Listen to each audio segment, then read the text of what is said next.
할렐루야. 6월 8일 월요일입니다. 오늘도 날마다 기쁨의 예배, 주님과 신나는 동행에 함께 참여하신 여러분 모두를 사랑하고 축복합니다. 우리 함께 사도신경으로 우리의 신앙을 고백하며 하나님께 나아갑시다. 전능하사 천지를 만드신 하나님 아버지를 내가 믿사오며 그 외아들 우리 주 예수 그리스도를 믿사오니 이는 성령으로 잉태하사 동정녀 마리에게 나시고 본디오 빌라도에게 고난을 받으사 십자가에 못 박혀 죽으시고 장사한 지 사흘 만에 죽은 자 가운데서 다시 살아나시며 하늘에 오르사 전능하신 하나님 우편에 앉아 계시다가 저희로서 산 자와 죽은 자를 심판하러 오시리라. 성령을 믿사오며 거룩한 공예와 성도가 서로 교통하는 것과 죄를 사하여 주는 것과 몸이 다시 사는 것과 영원히 사는 것을 믿사옵나이다. 아멘. 찬송가 278장을 함께 부르겠습니다.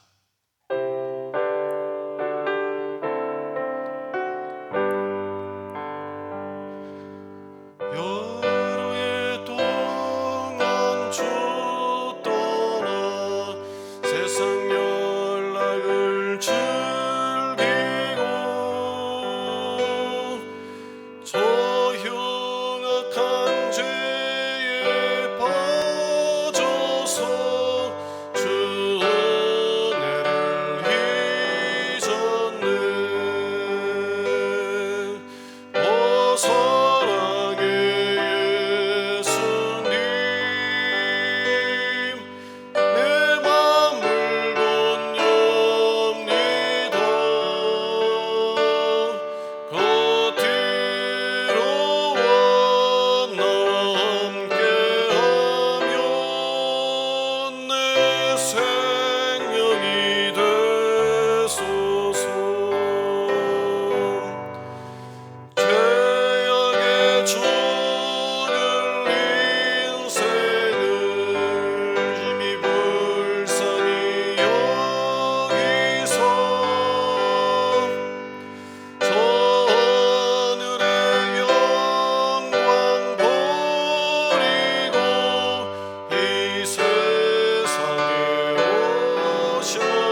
함께 드리도록 하겠습니다.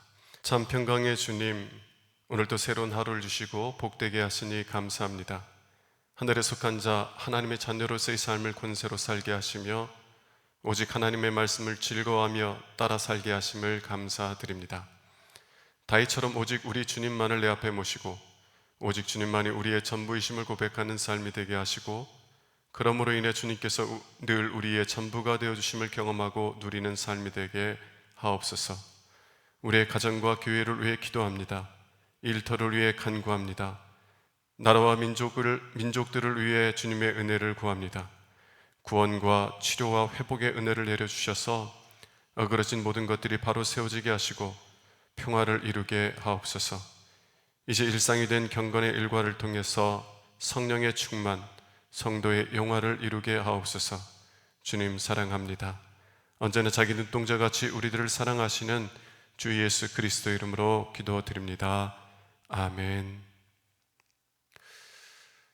신명기 28장 58절에서 68절의 말씀입니다. 내가 만일 이 책에 기록한 이 율법의 모든 말씀을 지켜 행하지 아니하고 내 하나님 여호와라는 영화롭고 두려운 이름을 경외하지 아니하면 여호와께서 내 재앙과 내 자손의 재앙을 극렬하게 하시리니 그 재앙이 크고 오래고 그 질병이 중하고 오래일 것이라. 여호와께서 내가 두려워하던 애굽의 모든 질병을 내게로 가져다가 내 몸에 들어붙게 하실 것이며 또 이 율법책에 기록하지 아니한 모든 질병과 모든 재앙을 내가 멸망하기까지 여호와께서 내게 내리실 것이니 너희가 하늘의 별같이 많을지라도 내 하나님 여호와의 말씀을 청종하지 아니하므로 남는 자가 얼마 되지 못할 것이라. 여호와께서 너에게 선을 행하시고 너희를 번성하게 하시기를 기뻐하시던 것 같이 이제는 여호와께서 너희를 망하게 하시며 멸하시기를 기뻐하시리니 너희가 들어가 차지할 땅에서 뽑힐 것이요 여호와께서 너를 땅 이 끝에서 저 끝까지 만민 중에 흩으시리니 내가 그곳에서 너와 내 조상들이 알지 못하는 목석 우상을 섬길 것이라. 그 여러 민족 중에서 내가 평안함을 얻지 못하며 내 발바닥에 쉴 곳도 얻지 못하고 여호와께서 거기에서 내 마음을 떨게 하고 눈을 쇠하게 하고 정신을 산란하게 하시리니 내 생명이 위험에 처하고 주야로 두려워하며 내 생명을 확신할 수 없을 것이라. 내 마음의 두려움과 눈이 보는 것으로 말미암아 아침에는 이르기를 아하 저녁이 되었으면 좋겠다 할 것이요 저녁에는 이르기를 아하 아침이 되었으면 좋겠다 하리라. 여호와께서 너를 배에 싣고 전에 내게 말씀하여 이르시기를 내가 다시는 그 길을 보지 아니하리라 하시던 그 길로 너를 애굽으로 끌어가실 것이라. 거기서 너희가 너희 몸을 적군에게 남녀 종으로 팔리하나 너희를 살 자가 없으리라. 이는 하나님의 말씀입니다. 아멘. 오늘은 하나님의 사랑, 하나님의 공의의 사랑에 대해서 함께 은혜의 말씀을 나누기를 원합니다. 구약 성경을 읽다가 많은 사람들이 하나님은 사랑의 하나님이라는 그런 말씀을 들었는데 어떻게 하나님께서는 이렇게 진노하실 수 있고 또 이렇게 두려운 심판을 행하실 수 있는가 생각을 하게 되는 것입니다. 그러나 우리가 기억해야 될 것은 하나님의 심판은 하나님의 사랑으로부터 나온다는 것입니다. 다시 말하면 하나님께서는 세상을 사랑하시기 때문에 세상을 징계하시고 심판하시는 것입니다. 세상을 사랑하시기에 세상을 본래 상태로 회복시키는 것, 다시 말하면 공의를 회복시키신다라는 것입니다. 오늘 말씀을 통해서 이러한 하나님의 공의의 심판을 함께 살펴볼 수 있기를 원합니다. 첫 번째 본문이 말하는 것, 첫 번째는 하나님은 정의를 세우시는 것을 기뻐하시는 하나님이시라는 것입니다. 하나님은 정의를 세우시는 것을 기뻐하시는 하나님이십니다. 63절을 함께 보도록 하겠습니다. 여호와께서 너희에게 선을 행하시고 너희를 번성하게 하시기를 기뻐하시는 것 같이 이제는 여호와께서 너희를 망하게 하시며 멸하시기를 기뻐하시리니 너희가 들어가 차지할 땅에서 뽑힐 것이요. 63절에서 하나님은 이스라엘 백성에게 복을 주시는 것을 기뻐하셨던 것처럼 이스라엘 백성들을 징계하시고 심판하시는 것을 기뻐하실 것이라고 말씀하고 계세요. 이것이 무엇을 의미하는 것입니까? 하나님께서는 이스라엘 백성들을, 자신의 백성들, 당신의 백성들을 멸하시는 것을 기뻐하신다는 것을 의미합니까? 그렇지 않습니다. 에스겔서 18장 23절에 보면 하나님께서 나는 악인들이 자신들의 죄로 인하여 죽는 것을 조금도 기뻐하지 않는다. 나는 그들이 그 죄로부터 회개하고 돌이켜서 사는 것을 기뻐한다라고 말씀하세요. 죄인들이 죄 가운데 죽는 것을 조금도 기뻐하지 않는다라고 말씀하고 계신 것입니다. 그러면 63절에서 하나님께서 너희를 망하게 하시고 멸하시기를 기뻐하신다는 것은 무엇을 의미하는 것입니까? 이것은 하나님께서 옳은 것, 선한 것을 행하시는 것을 기뻐하신다라는 것이에요. 우리 하나님은 옳은 것, 선한 것을 행하시는 것을 기뻐하세요. 다시 말씀드리면 하나님께서는 정의를 회복시키시는 것을 기뻐하신다라는 것입니다. 여러분, 우리 하나님은 사랑이십니다. 그래서 하나님께서는 이 세상을 창조하시는데 그 창조하신 목적이 창조하신 피조물을 사랑하기 위해서 피조물들을 창조하신 것이에요. 그리고 하나님께서 창조하시기 위해서 사랑하시기 위해서 창조하셨기 때문에 모든 피조물들을 사랑하십니다. 하나님께서 창조하신 것들 중에서 하나님께서 사랑하지 않는 것은 단 하나도 없어요. 그런데 오직 모든 피조물 중에서 오직 사람들만이 탐욕으로 인하여서 하나님께서 사랑하시는 것들을 파괴해 나갑니다. 하나님께서 사랑하시는 사람들, 또 하나님께서 사랑하시는 자연들을 다 파괴해 나가요. 하나님께서 사랑하시는 것들을 파괴해 나가는 사람들을 오래 참으십니다. 왜냐하면 그 범죄한 그 죄인들조차도 하나님께서는 사랑하시기 때문입니다. 그들이 회개하고 돌아오기를 기뻐하시기 때문에 하나님께서는 길이 참으세요. 그런데 그들이 더 이상 돌이킬 수 없는 곳까지 이르게 될 때 하나님께서 사랑하시는 모든 것들, 사람에 의해서, 죄인에 의해서 파괴됐던 모든 것들을 다시 회복하실 때가 이르게 됩니다. 그것이 하나님께서 굽은 것을 바르게 세우시고 공의를 회복시키는 하나님의 심판의 때입니다. 그러므로 여러분, 하나님의 심판은 하나님의 사랑으로부터 나오는 것이에요. 하나님께서 정말 죄인들을 멸하시는 것을 기뻐하시는 것이 아니라 하나님께서 사랑하시는 것들을 다시 회복하는 것, 그것을 기뻐하시는 하나님이시다라는 것입니다. 여러분들, 억울하게 고난을 받고 있는 사람들, 또 겪은 분들이 많이 있습니다. 요즘은 정의연 사태로 언론이 많이 시끄러운데요. 위안부로 인하여서 고통을 받았던 그 어르신들, 그분들이 원하는 게 뭐예요? 정의가 회복되는 것 아닙니까? 여러분, 하나님께서는요, 하나님께서 사랑하시는 이들이 고통으로 인하여서 애통하고 신음하는 소리를 외면하지 않으세요. 하나님은 그것을 듣고 계십니다. 그들의 눈물이 땅에 떨어지는 것을 기억하고 계세요. 그리고 하나님께서 사랑하는 모든 만물들을 회복하실 것입니다. 그것이 심판의 때요, 그것이 하나님의 정의를 세우는 때이며, 그 공의와 정의를 세우는 것은 하나님의 사랑으로부터 나왔다는 것입니다. 두 번째, 본문이 말하는 두 번째 것은 하나님은 정의를 온전히 이루시는 분이시라는 것입니다. 하나님은 정의를 온전히 이루시는 것이다. 61절을 함께 보도록 하겠습니다. 또 이 율법책에 기록하지 아니한 모든 질병과 모든 재앙을 내가 멸망하기까지 여호와께서 내게 내리실 것이니. 하나님께서는 모든 질병과 재앙을 내가 멸망하기까지, 내가 멸망할 때까지 내리시겠다라고 말씀하고 계세요. 이것은 무엇을 의미하는 것입니까? 이것은 하나님께서 정의를 행하시는 것, 정의를 세우시는 것을 결코 멈추지 않으신다는 거예요. 여러분, 하나님께서 범죄한 백성이지만 그들을 사랑하시기에 그들을 징계하시고 심판하시는 것을 하나님 원하지 않으세요. 그들을 심판하시는 것을 아파하십니다. 그래서 그들이 돌아오기를 원하시지만 일단 하나님께서 심판을 하시게 되면 그 심판을 멈추지 않으세요.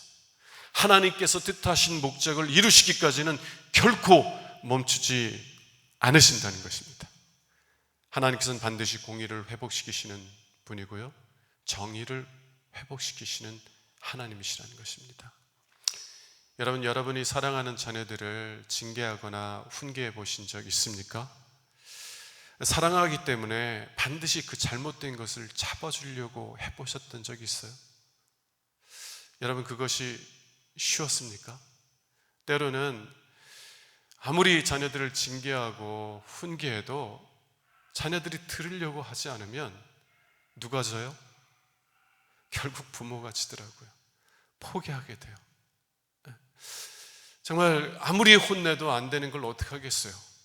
그냥 포기하고 자녀가 살아가는, 원하는 대로 살아가도록 내버려 둘 수밖에 없게 되는 것입니다.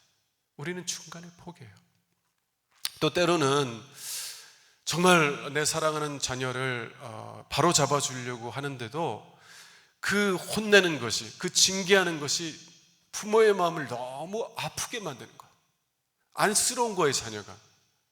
그러니까 정말 내가 여기까지 혼내야지 라고 생각했다가 절반도 가지 못해서 포기하는 경우가 있지 않습니까? 우리들이 그래요. 그런데요, 하나님은 우리에게 최선의 것을 주시기 위해서는 끝까지 그것을 이루시는 분이라는 거예요.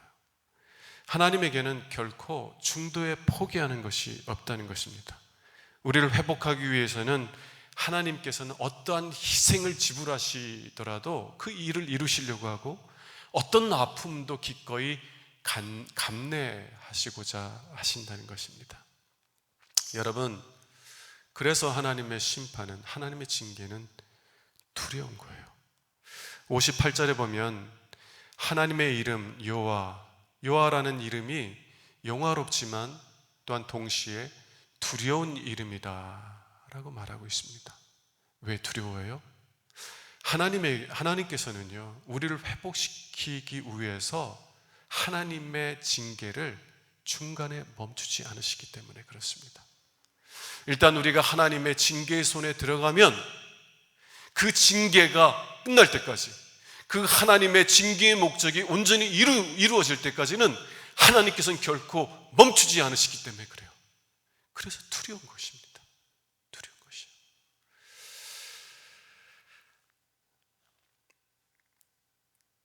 세 번째는 하나님의 이 공의의 사랑, 하나님의 공의의 사랑은 십자가를 통해서 분명하게 나타난다는 것입니다. 여러분, 십자가를 바라보세요. 십자가는 하나님의 공의의 사랑을 가장 분명하게 보여줍니다. 하나님께서는 십자가에서 하나님의 공의를 이루셨어요. 어떻게 이루셨습니까? 우리가 받아야 될 저주를 우리를 대신하여서 독생자 예수 그리스도께서 받으시게 하심으로 하나님의 공의와 정의를 회복하셨습니다. 여러분은 그 사랑을 보세요. 나를 멸하시지 않으시기 위하여서 독생자를 대신 멸하신 우리 아버지의 사랑을 보세요. 사도 바울은 갈라디아서 2장 20절에서 이렇게 말합니다. 내가 그리스도와 함께 십자가에 못 박혔나니. 내가 그리스도와 함께 십자가에 못 박혔나니. 여러분, 사도 바울은 실제로 십자가에 못 박히지 않았습니다. 그는 이 목이 잘려서 순교하였지 십자가에 못 박혀서 죽지 않았어요. 그런데 왜 사도 바울은 내가 그리스도와 함께 십자가에 못 박혔다라고 말합니까? 그는 십자가를 볼 때 예수 그리스도께서 나를 대신하여서 하나님의 공의로운 심판을 받으신 것을 보았기 때문에 그렇습니다. 예수님께서 죽으신 것은 나를 대신하여, 내가 죽어야만 할 그 자리에서 나를 대신하여서, 나를 우하여서 죽으심으로 내가 죄 용서함을 받고 하나님과 화목하게 될 수 있는 길이 열리게 되었다는 것을 깨닫게 되었기 때문에 그래요. 여러분도 그것을 보십니까? 십자가에서 행해진 하나님의 공의를 보십니까? 십자가에서 회복된 하나님의 정의를 보세요. 그리고 그 공의가 하나님의 사랑이라는 것을 보십니까? 여러분, 우리도 사도 바울처럼 그 놀라우신 하나님의 은혜와 사랑을 보고 그 하나님의 사랑을 깨닫고 그 하나님을 기뻐하며 즐거워하며 하나님을 사랑하기에 주의 이름을 위해 살아가는 믿음의 사람들이 될 수 있기를 주님의 이름으로 축원합니다. 기도하겠습니다. 하나님의 심판조차도 하나님의 사랑이었음을 깨닫게 됩니다. 또 하나님은 그 공의를 이루시기 위해 우리를 회복시키기 위해서 결코 쉬지 않으시고 멈추지 아니하시는 하나님이심을 고백합니다. 하나님께서는 그 공의를 십자가 위에서 이루셨습니다. 우리를 대신하여 예수를 십자가의 저주에 내어주심으로 하나님의 공의를 이루셨고 우리와 화목을 이루셨습니다. 하나님, 그 하나님의 공의의 사랑을 깨닫게 하시고 사도 바울처럼 내가 그리스도와 함께 십자가에 못 박혔다, 이제 내가 육체 가운데 살아가는 것은 나를 사랑하사 자기 몸을 버리신 예수 그리스도를 위해 사는 삶이다 고백하며 주님을 따라가는 믿음의 사람들이 될 수 있도록 은혜 베풀어 주시옵소서. 우리 주 예수 그리스도 이름으로 기도합니다. 아멘. 이제는 우리의 구세주가 되시며 대속자가 되시는 예수 그리스도의 구속의 은혜와 우리를 구원하시기 위해 당신의 독생자를 십자가에 내어주신 아버지 하나님의 극진하신 사랑하심과 항상 우리와 함께 계셔서 우리로 하여금 하나님의 자녀로서의 고상한 삶을 아름답고 힘있게 살아가도록 도우시는 성령님의 교통하시는 은총이 날마다 기쁨의 예배, 주님과 신나는 동행에 함께하는 모든 주의 권속들에게 영원토록 함께 하시기를 간절히 축원하옵나이다. 아멘. 사랑하는 여러분, 축복하고 격려합니다.